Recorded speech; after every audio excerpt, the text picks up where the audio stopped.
Question number 20 है, find the vector equation of the line passing through 1 2 -4 perpendicular to these two lines. एक line इन दोनों line के perpendicular है।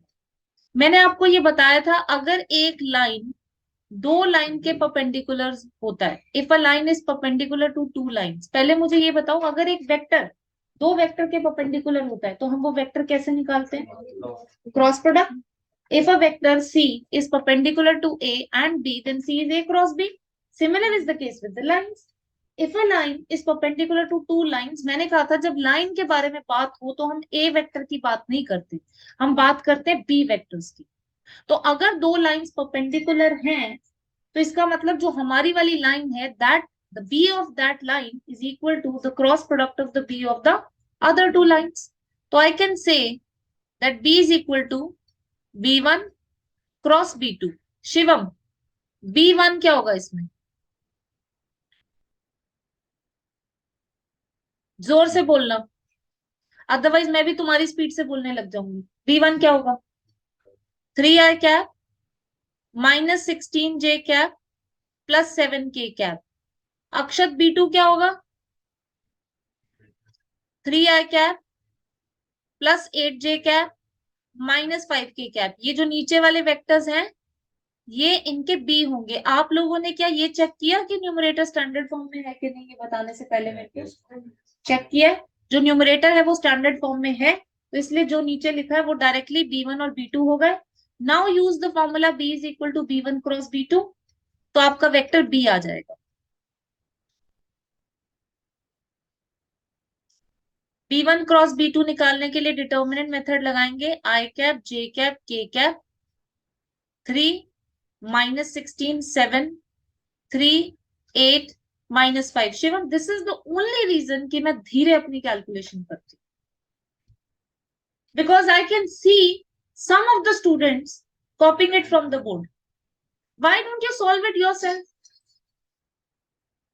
आपको मैंने वे फॉरवर्ड बताया नहीं है, आपको दोनों लाइन का बी निकालना है, उनका क्रॉस प्रोडक्ट निकालना है, that is your vector b. अब बी निकालने के बाद ए आपको पता है, the point through which the line passes, use the formula r is equal to A plus lambda b. अब B1 क्रॉस B2 मुझे निकाल के बताओ क्या आ रहा है? 24i cap +36j cap +72k cap. कैसे 24 कैसे? अच्छा हाँ, 80 -56, ठीक है। और माइनस जे कैप में -15 -21, ठीक है, +36 और के कैप में 24 +48 72k कैप। ये आपका पॉइंट, ये आपका वेक्टर बी आ गया। और आपका पॉइंट ए क्या है? ये 1 2 -4। तो आपका ए वेक्टर आ गया, बी वेक्टर आ गया, और क्वेश्चन में सिर्फ ये बोला है कि आपको वेक्टर इक्वेशन निकालनी है। तो बस r is equal to A plus lambda b लगा के आप वेक्टर इक्वेशन निकाल लो। वो मैच नहीं करेगा, मैं बताती हूँ आपको क्यों नहीं मैच करेगा। So R is equal to A plus lambda B. A की जगह आ जाएगा I cap +2j cap -4k cap plus lambda 24i cap +36j cap +72k cap. अब आप नोटिस करोगे पीछे से आंसर मैच नहीं कर रहा होगा। क्यों? आपको ये दिख रहा है ये तीनों चीजें 12 के टेबल में आती हैं, तो आप 12 कॉमन ले लोगे। So I cap +2j cap -4k cap +12 lambda bracket में आ जाएगा 2i cap +3j cap +6k cap. अब जैसे हम इंटीग्रेशन में, मैंने आपको बताया जो सी होता है वो पैरामीटर होता है, तो 2c हो 3c हो उसको हम सी लिख देते हैं। ऐसे जो लैम्डा होता है वो भी एक पैरामीटर होता है। लैम्डा को किसी भी नंबर से मल्टीप्लाई करो वो लैम्डा ही रहता है। तो 12 लैम्डा को वी विल री राइट एज लैम्डा और सम अदर पैरामीटर से म्यू लिख दो, एस लिख दो, टी लिख दो, कुछ भी लिख दो, and this will become our final answer. R is equal to i cap +2j cap -4k cap plus इसको म्यू लिख दो 2i cap +3j cap +6k cap. अब आपका आंसर जो है वो पीछे वाले आंसर से मैच करता है।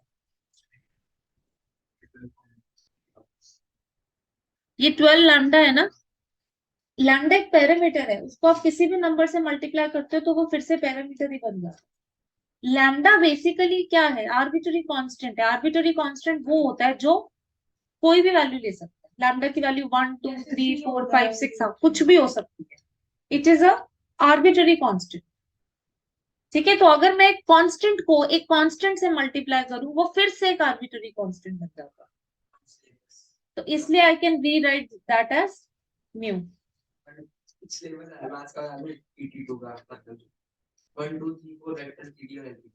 ठीक है, डन, आई एम डन।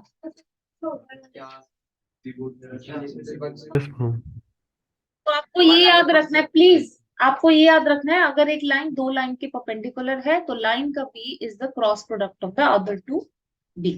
अब मैंने आपको ग्रुप पे एक वर्कशीट भेजी है जिसमें 7 क्वेश्चन है।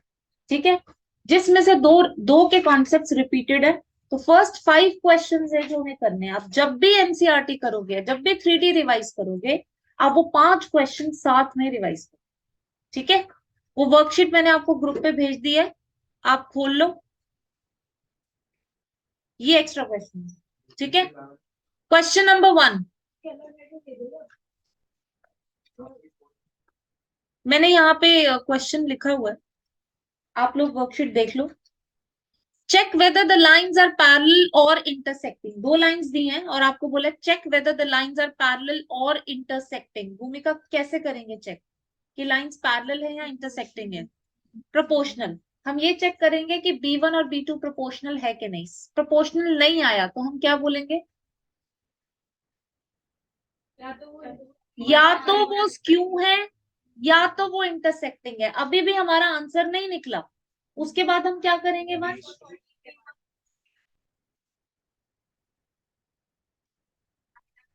यस, हम शॉर्टेस्ट डिस्टेंस का फॉर्मूला लगाएंगे। अगर तो D 0 आ गया तो हम बोलेंगे लाइंस इंटरसेक्टिंग है। ये तो आसान है, इतना तो हमने एनसीईआरटी में भी किया था। अब जो एक्स्ट्रा क्वेश्चन जो यहाँ पे ऐड हुआ है वो ये ऐड हुआ है, if the lines are intersecting find their point of intersection. हमने दो लाइंस का पॉइंट ऑफ इंटरसेक्शन निकालना एनसीईआरटी में नहीं सीखा। ठीक है, तो पहले तो आप ये लोग चेक करो, आपको क्लियरली दिख रहा है कि प्रोपोर्शनल नहीं है। 1/3 है, 2/2 है और 2/6 है। तो आप बोलोगे since B1 and B2 are not proportional, since B1 and B2 are not proportional, therefore lines are skew or intersecting। अब आप डिस्टेंस निकालोगे using the formula B1 cross B2 dot A2 minus A1 upon magnitude of B1 cross B2। बाहर क्या आता है? Modulus आता है, magnitude आता है इसमें मॉड। इसका मतलब जो आंसर आएगा अगर नेगेटिव आ रहा होगा तो पॉजिटिव कर देंगे। आप सब लोग निकालो शॉर्टेस्ट डिस्टेंस और देखो 0 आ रहा है कि नहीं, क्योंकि यहाँ पे कुछ इंटरसेक्टिंग वर्ड यूज हुआ है। बोला है if the lines are intersecting find the point of intersection, मतलब इंटरसेक्टिंग आ रहा होगा। आप B1 क्रॉस B2 का मैग्नीट्यूड निकालने में टाइम मत वेस्ट करना, पहले आप न्यूमरेटर निकाल लेना। अगर न्यूमरेटर 0 आया तो डिस्टेंस को डायरेक्टली 0 लिख देना। ठीक है, तो यहाँ पे जो वेक्टर A1 है वो है 3i cap plus 2j cap minus 4k cap. Vector A2 है 5i cap minus 2j cap. Vector B1 है i cap plus 2j cap plus 2k cap. और वेक्टर B2 है 3i cap plus 2j cap plus 6k cap. Find out the shortest distance. पहले B1 cross B2 निकालो और जिसका निकले वो मुझे वैल्यू बताना B1 क्रॉस B2 की क्या आ रही है। 8i cap minus 4k cap. Check कर लेती हूँ मैं। B1 cross B2 i cap j cap k cap 1 2 2 3 2 6। I cap लिया तो 12 माइनस 4 8, जे कैप लिया तो 6 माइनस 6 0, और के कैप लिया तो 2 माइनस 6 माइनस 4, सो 8 आई कैप माइनस 4 के कैप। अगर मुझे इसका मैग्नीट्यूड निकालना होता तो वंश हम कैसे निकालते वैसे? इसका मैग्नीट्यूड निकालना होता मुझे तो B1 क्रॉस B2 का अंडर रूट में 64 प्लस 16। मैं आपको एक बात बताऊं, बोर्ड्स में क्वेश्चन आता है find the shortest distance between two lines, ठीक है? दिखने में क्वेश्चन बहुत आसान है, ये मैं भी दूंगी ये एग्जाम में जब मैं आपका फुल सिलेबस टेस्ट करती हूँ। मैं हर साल देती हूँ क्वेश्चन, ढूंढना ये क्वेश्चन आपको कहाँ मिलता है, क्योंकि मैं दूंगी ये क्वेश्चन। उसमें क्या होता है, आपको shortest distance between two lines निकालना होता है। क्वेश्चन बड़ा सिंपल सा दिख रहा है, ठीक है? जब आप B1 क्रॉस B2 निकालते हो ना, बहुत बड़े बड़े नंबर्स आ जाते हैं। मतलब नंबर्स पता है कैसे आते हैं? 72 आई कैप, 36 जे कैप, 48 के कैप। अब आप क्या करते हो, आप लोग बैठ के ना इनके स्क्वायर्स निकाल रहे होते हो मैग्नीट्यूड निकालने के लिए, और जो यहाँ फंस गया वो यहाँ गिव अप कर देता है और क्वेश्चन को छोड़ के आगे बढ़ जाता है, तो उसको मिलते हैं 4 में से 2 नंबर। मैंने आपको एक आसान तरीका बताया था। आपको यहाँ दिख रहा है कि पूरे में से 12 कॉमन आ सकता है, आप 12 कॉमन लेना, 6 आई कैप माइनस 3 जे कैप, इनफैक्ट यहां से 6 आई कैप माइनस 3 जे कैप प्लस 12 फोर के कैप। फिर आप इसका मैग्नीट्यूड निकालना और जो आंसर है उसको इंटू 12 कर देना। ये ट्रिक याद रखना मैग्नीट्यूड निकालने की। जितना मर्जी बड़ा वेक्टर आए, अगर आपको बहुत बड़े बड़े नंबर्स दिख रहे हैं, नंबर कॉमन ले लो और फिर अंदर वाले वेक्टर का मैग्नीट्यूड निकालो। हाँ, अब आप A2 माइनस A1 निकालोगे, A2 माइनस A1 हो जाएगा 2 आई कैप माइनस 4 जे कैप प्लस 4 के कैप, और शॉर्टेस्ट डिस्टेंस का न्यूमरेटर निकालेंगे B1 cross B2 dot A2 minus A1। 16 minus 4 into 0 minus 4 into 4 16, 16 minus 16 ये 0 आ गया। शॉर्टेस्ट डिस्टेंस 0 आना ही आना है, क्योंकि उन्होंने बोला if the lines are intersecting prove find out their point of intersection. कुछ बड़ा इंपॉर्टेंट हो रहा है तो D इक्वल टू 0 आ गया, लाइंस इंटरसेक्टिंग आ गई। अब हमें दोनों लाइंस का पॉइंट ऑफ इंटरसेक्शन निकालना, अब वो मेन है। ये आ गया सबका 0। अब मैं आपको सिखाती हूँ कि पॉइंट ऑफ इंटरसेक्शन कैसे निकालता है। मैंने आप लोगों को जब 11.2 कराई थी, मैंने आपको ये बोला था कि लाइन में ये याद रखना है कि वो इक्वल टू लैम्डा होता है, जो अभी हमने यूज भी किया है मिसलेनियस में। यहाँ पे अगर आप पहली इक्वेशन देखोगे ना, तो यहाँ पे लैम्डा और म्यू नहीं यूज हुआ, हाँ यहाँ पे एस और टी यूज हुआ है, तो आप एस और टी यूज करोगे। तो बेसिकली मैंने आपको ये सिखाया था कि जैसे सपोज मैं पहली लाइन लेती हूँ, पहली लाइन आपको दे रखी है R is equal to 3 i cap plus 2 j cap minus 4 k cap plus s i cap plus 2 j cap plus 2 k cap. इसकी हम कार्टेशियन इक्वेशन निकालते हैं, x minus 3 upon 1, y minus 2 upon 2, z plus 4 upon 2। ये equal to lambda नहीं होगा, ये equal to s होगा, क्योंकि इस लाइन में s यूज हुआ, ठीक है? तो अगर मैंने x की वैल्यू निकाली तो क्या आएगा, s प्लस 3, y क्या आ जाएगा 2s प्लस 2, और z क्या आ जाएगा 2s माइनस 4। यहां तक किसको नहीं आया समझ? ये समझ आ गया? ये तो अभी आपने 10th 11th क्वेश्चन में भी किया है ये।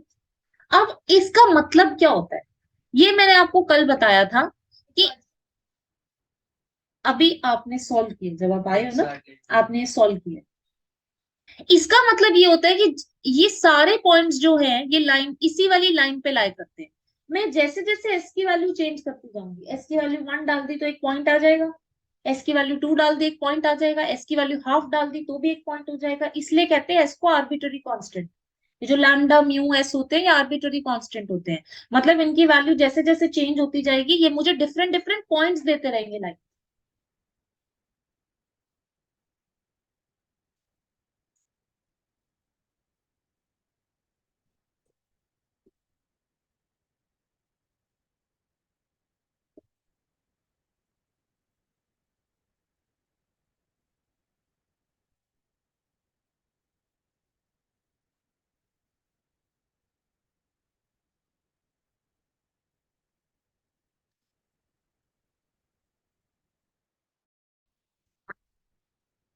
अब मैंने आपको ये कहा था कि मैं s की वैल्यू जैसे जैसे चेंज करती जाऊंगी मेरे पास ये डिफरेंट डिफरेंट पॉइंट्स आते जाएंगे ऑन दिस लाइन। अब दूसरी भी एक लाइन आ गई और सपोज ये उसका पॉइंट ऑफ इंटरसेक्शन है, मुझे ये निकालना। तो इन पर्टिकुलर मुझे एक ऐसे s की वैल्यू निकालनी है ताकि वो दूसरी लाइन के साथ पॉइंट ऑफ इंटरसेक्शन दे दे।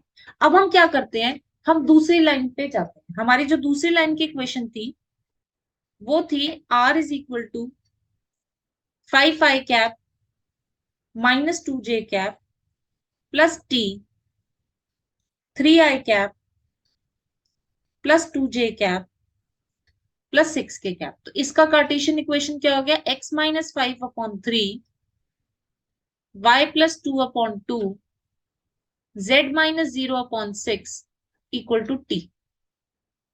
अब आप x y z की वैल्यू t के टर्म्स में निकाल लो। तो x की वैल्यू क्या आ जाएगी 3t प्लस 5, y की वैल्यू आ जाएगी 2t माइनस 2 और z की वैल्यू आ जाएगी 60। एक ये आ गए पॉइंट्स, एक ये आ गए पॉइंट्स। जो मैंने पहला टिक लगाया वो पहली वाली लाइन के पॉइंट्स है, जो मैंने दूसरा टिक लगाया वो दूसरी वाली पॉइंट के लाइन के पॉइंट्स है। मुझे इन पर्टिकुलर वो पॉइंट निकालना है जो दोनों को सेटिस्फाई करता है। तो मैं क्या करूंगी, दोनों को इक्वेट कर दूंगी। I am going to equate their x coordinates, equate their y coordinates, equate their z coordinates. I'll get equations in terms of SMT. Then I'll solve those equations using either elimination or substitution and get the value of SMT. तो अभी मैं सब कुछ रब कर रही हूँ, सिर्फ x ये जो दो टिक वाले हैं ये रख रही हूँ। यहां तक सबने नोट डाउन कर लिया है ना। पहले आप दोनों के एक्स कोऑर्डिनेट्स को इक्वेट कर दो, क्योंकि लाइंस इंटरसेक्ट कर रही हैं। आप दोनों के जैसे सब्स्टिट्यूशन होता है, जब दो लाइंस इंटरसेक्ट करती हैं एक के एक्स की वैल्यू निकाल के दूसरे में डाल देते हो ना, यहाँ पे भी वही कर रहे हो। आप दोनों के एक्स को इक्वेट कर रहे हो। आपने लिखा है s plus 3 is equal to 3t plus 5। तो इक्वेशन क्या बन जाएगी, s minus 3t is equal to 5 minus 3 2। ये एक इक्वेशन आ गई। यस अब आप लोग y कोऑर्डिनेट्स को इक्वेट कर दो। ये है x कोऑर्डिनेट। अब आप y कोऑर्डिनेट को इक्वेट करोगे तो 2s प्लस 2 जो है वो 2t माइनस 2 के इक्वल आ गया। So 2s minus 2t is equal to -4। ये आ गई दूसरी इक्वेशन। ऐसे ही अब आप z के कोऑर्डिनेट्स को इक्वेट कर दोगे। 2s माइनस 4 वो भी कर सकते हो सिंप्लीफाई करके। ये आ जाएगा 2s minus 60 is equal to 4। इन इक्वेशंस को थोड़ा छोटा कर दो। जैसे आपको दिख रही है सेकेंड वाली इक्वेशन पूरी 2 से डिवाइड हो सकती है, आप इसको 2 से डिवाइड कर दो तो ये आ जाएगा s minus t is equal to -2 और इसको बॉक्स में डालो। और जो तीसरी इक्वेशन है उसको भी सिंप्लीफाई कर लो, s minus 3t is equal to 2। आप ये देख रहे हो फर्स्ट और थर्ड बिल्कुल सेम इक्वेशन आ गई। s minus 3t equal to 2, first और थर्ड सेम आ गई। कोई बात नहीं, हमें हमें s और t की वैल्यू चाहिए ना, हमें दो इक्वेशन चाहिए। तो दो अलग इक्वेशन हमें ये और ये दिख रही है। So we can use these two equations, apply either substitution or elimination that we have studied in class 10th and find out the value of S and T. कोई ऐसा तो नहीं जिसको याद ना हो। एलिमिनेशन लगाते हैं, s minus 3t is equal to 2, s minus t is equal to -2। Subtract किया, ये कट गया, ये आ जाएगा -2t इज इक्वल टू 4। तो t की वैल्यू आ गई -2। s की भी वैल्यू निकाल लो, s minus 3t is equal to 2, s plus 6 is equal to 2। s की वैल्यू आ गई -2। s और t की वैल्यू आ गई। अब आप कोई भी उठा सकते हो, या तो आप s वाले तीनों पॉइंट्स उठा लो या आप t वाले तीनों पॉइंट्स उठा लो। यहाँ पे आप दोनों उठाओ और चेक करो। आप देखोगे जब आप s की वैल्यूज डालोगे और जब आप t वाले में t की वैल्यूज डालोगे दोनों पॉइंट सेम आ रहे हैं, क्योंकि that is the point which is satisfied. क्योंकि हमने बनाया ही उसको ऐसे है ना, डिजाइन निकाला ही उसको ऐसे कि भाई वो इक्वल आएंगे ही आएंगे, क्योंकि इक्वेट करके ही तो हमने s और t की वैल्यू निकाली। This is how we find out the point of intersection between two lines, and this is a very very important concept. हाँ निकालो, पॉइंट निकालो। एस की वैल्यू डालो, आपकी एस की वैल्यू आई -4, टी की वैल्यू आ गई -2, जो आपका एक्स था वो था 3 + t, वाई था 2 + 2, सॉरी 3 + s, वाई था 2 + 2s, और z है -4 + 2s। s की वैल्यू -4 डालेंगे, x आ जाएगा -1, y आ जाएगा 2 - 8 -6, और z आ जाएगा -4 -8 -12। तो आपका पॉइंट ऑफ इंटरसेक्शन आएगा -1 -6 -12। अगर आप t वाला उठा के t की वैल्यू -2 डालोगे, you are going to get the same point, same point आएगा। समझ आ गया क्वेश्चन? अब मैं आपको ऐसा ही एक और क्वेश्चन दूं जो आप खुद सॉल्व करोगे, जो रिपीटेड है, question number 7, extra question.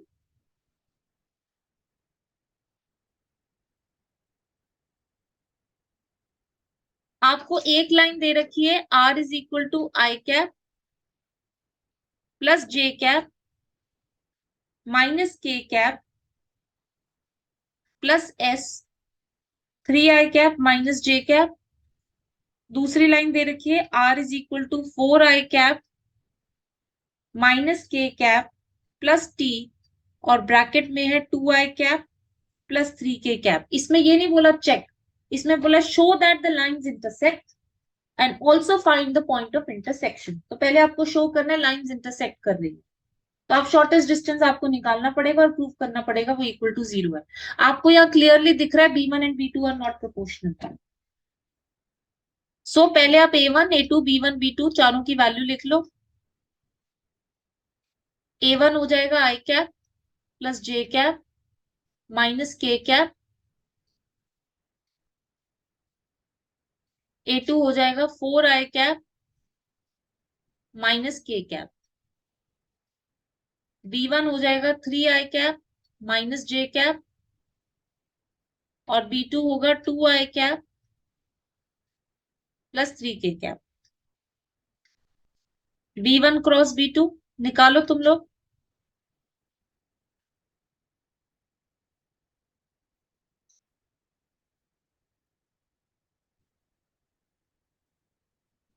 i cap लिया तो -3 आएगा, -j कैप लिया तो 9 आएगा, k कैप लिया तो -2, ये आ रहा है -3i cap -9j cap -2k cap. A2 - A1 dot तो 0 आना ही चाहिए, प्रूव करना है lines are intersecting. A2 - A1 आएगा 3i cap -j cap and 0k cap. तुम्हारा 0 आ गया short distance. B1 cross B2 dot A2 - A1 करोगे तो ये आएगा -9 +9 0, k कैप लो 0, अच्छा +2k कैप आएगा, -9 +9 ये 0 आ गया, आपका न्यूमरेटर 0 आ गया। Shortest distance between two lines is 0, hence the lines are intersecting. Now find out the point of intersection. मैं बिना कार्टेशियन में चेंज किए आपको XYZ की वैल्यू निकालना सिखा सकती हूँ, अगर आप कंफ्यूज ना हो तो। अभी XYZ अगर ST में निकालना है तो आप क्या करते हो, कार्टेशियन में चेंज करते हो उसके बाद निकालते हो। अब मैं आपको डायरेक्ट वेक्टर इक्वेशन से निकालना सिखाती हूँ। आप क्या करो, पहले x की वैल्यू लेते हैं, यहां से सीख लो, एक स्टेप आपका कम हो जाएगा। XYZ निकालना सिखाती हूँ। x = पहले सिर्फ i कैप को कंपेयर करो, क्या आ रहा है, इधर 1 आ रहा है और उधर s के साथ क्या आ रहा है 3, तो आप लिखो 1 + 3s। y की वैल्यू सीखो आप। j कैप को देखो, इधर क्या आ रहा है 1, 1 लिख दिया, s के साथ क्या आ रहा है -1, तो -s। अब z को देखते हैं, k कैप को देखो, पहले क्या आ रहा है -1 और उधर क्या आ रहा है 0, z की वैल्यू तो आ ही गई -1, जेड कोऑर्डिनेट तो आपका -1 होगा ही, अगर 0 नहीं होता तो कुछ ये भी एस में आ जाता। अब दूसरे से मुझे बताओ, तान्या आप पहले बताओ, एक्स की वैल्यू क्या होगी? 4 + 2t। समझ आया? ऐसे निकालना ज्यादा आसान है, एक स्टेप आपका बच जाएगा। साचिका मुझे वाई की वैल्यू बताओ। क्यों नहीं? यहाँ जे कैप नहीं है और यहाँ भी जे कैप नहीं है, दोनों में जे कैप नहीं है। मैंने क्वेश्चन गलत तो नहीं लिखी? एक मिनट, मुझे क्वेश्चन चेक करना। हाँ, दोनों में जे कैप नहीं है, तो वाई 0 हो गया। अब जेड को बताओ, कौन बताएगा? -1 + 3t। ये ध्यान रखना, मैंने एस टी लिया, हो सकता है लैम्डा म्यू आए, तो वो यूज करके करना। अब बस कंपेयर करना है आपको। ये तो पता चल गया आपका वाई कोऑर्डिनेट 0 होना है, आपका जेड कोऑर्डिनेट -1 होना है, तो बस एक्स निकालना है आपको। तो पहले हम इनको यूज कर लेते हैं। अगर मैं वाई एक्स कोऑर्डिनेट को इक्वेट करती हूँ तो 3s + 1 = 4 + 2t। सो 3s - 2t = 3। एक इक्वेशन आ गई। हाँ, यहाँ से डायरेक्ट आ जाएगा। आप 1 - s = 0 बोलोगे तो s की वैल्यू 1 आ जाएगी। और अगर आप -1 + 3t = -1 करोगे तो 3t 0 आ जाएगा और t की वैल्यू 0 आ जाएगी। जब s और t की वैल्यू आ गई तो x में अगर मैं s की वैल्यू डालती हूँ 1 तो ये आ जाएगा 4। और अगर मैं यहाँ पे t की वैल्यू 0 डालती हूँ तो ये भी 4 ही आएगा। तो आपका कोऑर्डिनेट क्या आ गया? 4, 0 and -1। So this is the point of intersection between the two lines। समझ आ गया?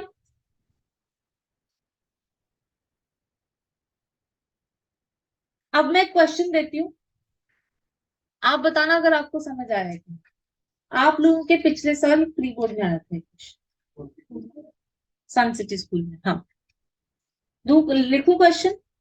क्वेश्चन नंबर 2 है वर्कशीट का। X coordinate of a point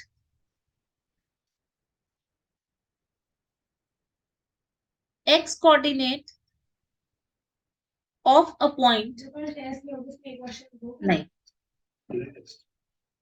on the line joining P 2 to 1 and Q 5 1 - 2 is 4। Find its z coordinate। एक line है जो P और Q को join करके बनी है, उस लाइन का x कोऑर्डिनेट 4 है और आपको z कोऑर्डिनेट निकालना है। सबसे पहला स्टेप हमें क्या करना चाहिए? अक्षर तुम बताओ,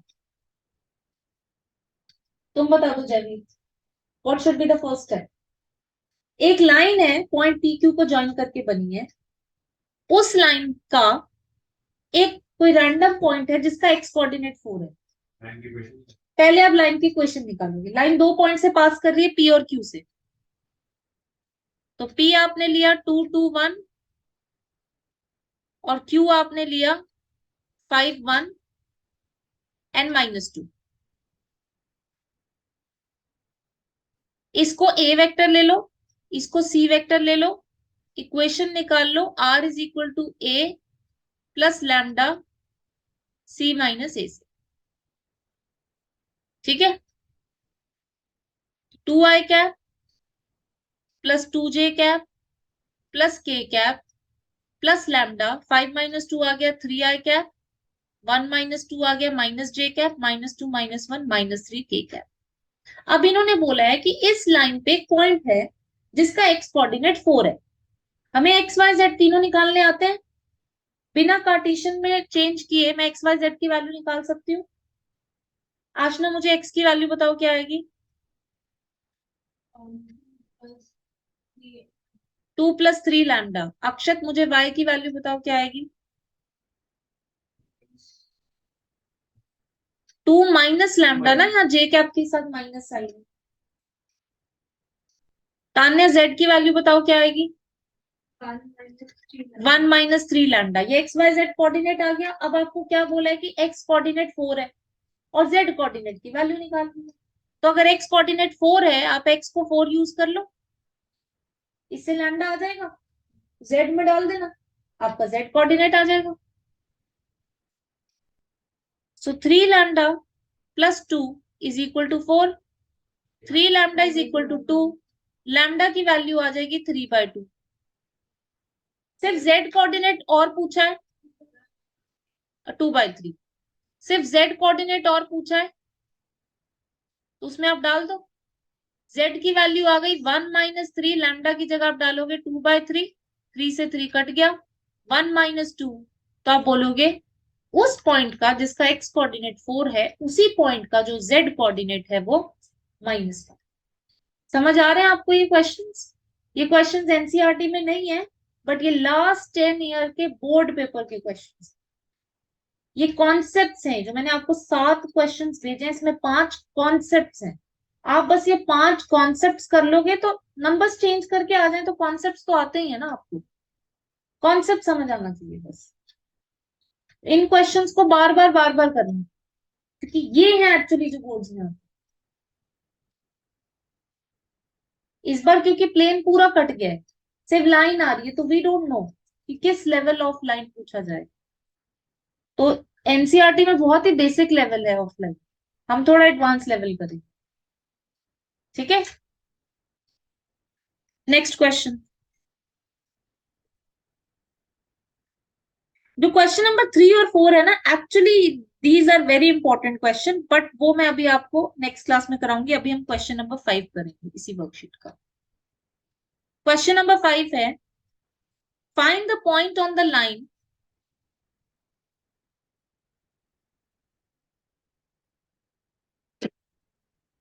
find the point on the line x plus 2/3 equal to y plus 1/2 equal to z minus 3/2, which is at a distance of 5 unit,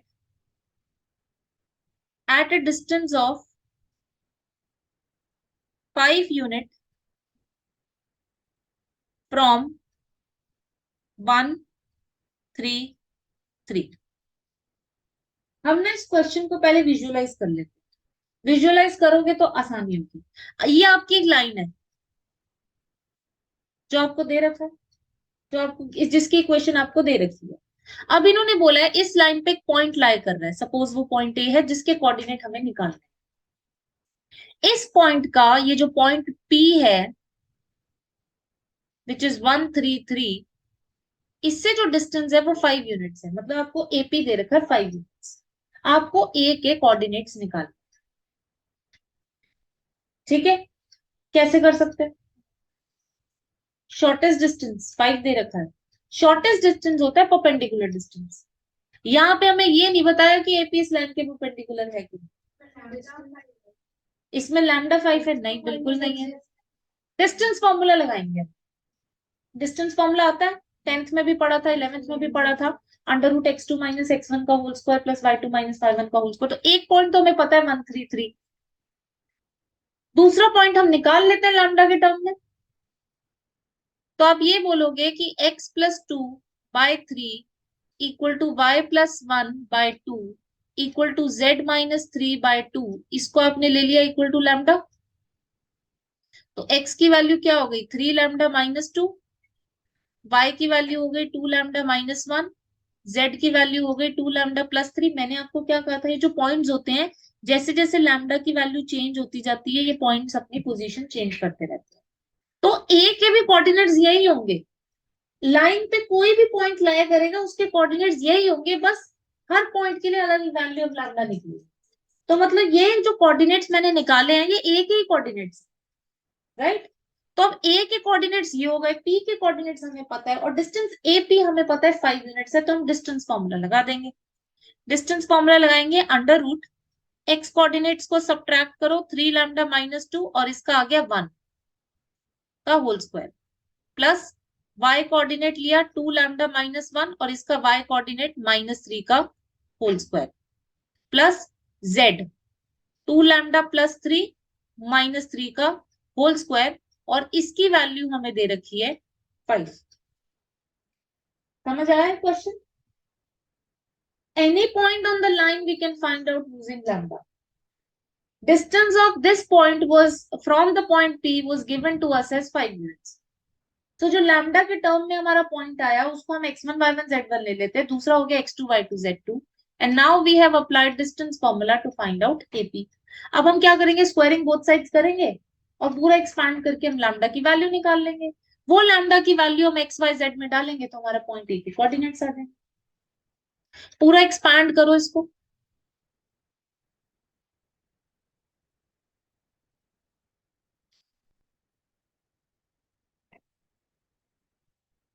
देखो इसके अलावा हो सकता है ये, इसके अलावा कोई और कॉन्सेप्ट आ जाए, आपको बस विजुअलाइज ढंग से करना है और आपको ये याद रखना है कि एक लाइन का हम कोई भी पॉइंट निकाल सकते हैं in terms of lambda. In particular, we need to find out one value of lambda for which the given condition is satisfied. करो इसको. So ये होगा 3 lambda minus 3 का whole square plus 2 lambda minus 4 का whole square plus 2 lambda का whole square is equal to 5. पूरा इसको open up करना पड़ेगा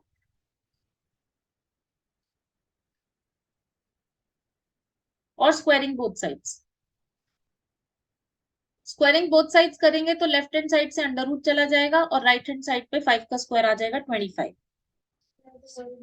a square plus b square minus 2ab 18 lambda plus a square plus b square minus 2ab 16 lambda. Exactly, that is the answer. 4 lambda square equal to 25. सारे lambda squares को add करेंगे. 9 plus 4 plus 4 17 lambda square minus 18 lambda minus 16 lambda 34 lambda plus 25 equal to 25. ये cut जाएगा तो आपके पास बस ये आ गया 17 lambda square minus 34 lambda is 0. यहां से आप 17 लैम्डा कॉमन लोगे, अंदर आएगा lambda minus 2 equal to 0. Lambda की दो वैल्यूज आएंगी 0 एंड 2. तो पहले आप लैम्डा की वैल्यू 0 डालोगे तो x क्या आ जाएगा -2, y आ जाएगा -1, z आ जाएगा 3. फिर आप लैम्डा की वैल्यू 2 डालोगे, x की वैल्यू आ जाएगी 6 - 2 4, y की वैल्यू आ जाएगी 3 और z की वैल्यू आ जाएगी 7. इसका मतलब ये दोनों पॉइंट्स ऐसे पॉइंट्स हैं जो हमारी लाइन पे लाई कर रहे हैं और इसका डिस्टेंस पॉइंट P से 5 units. So -2, -1, 3 and 4, 3, 7. These are my 2 answers. समझ आया? अब जो बाकी बचे हुए क्वेश्चंस है, दो मेन क्वेश्चंस बचे हैं. फुट ऑफ द परपेंडिकुलर निकालना और इमेज निकालना. ये दोनों क्वेश्चंस फिर हम नेक्स्ट क्लास में करेंगे.